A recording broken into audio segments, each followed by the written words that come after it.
അവിടെ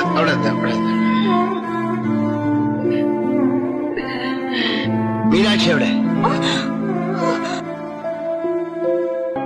മീനാക്ഷി എവിടെ? അറിഞ്ഞൂടാ. എന്റെ ദൈവമേ,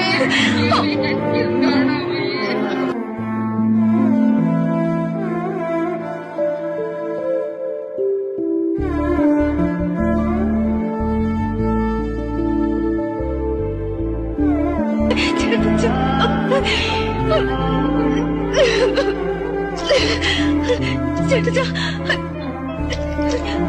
മീനാക്ഷിയാ.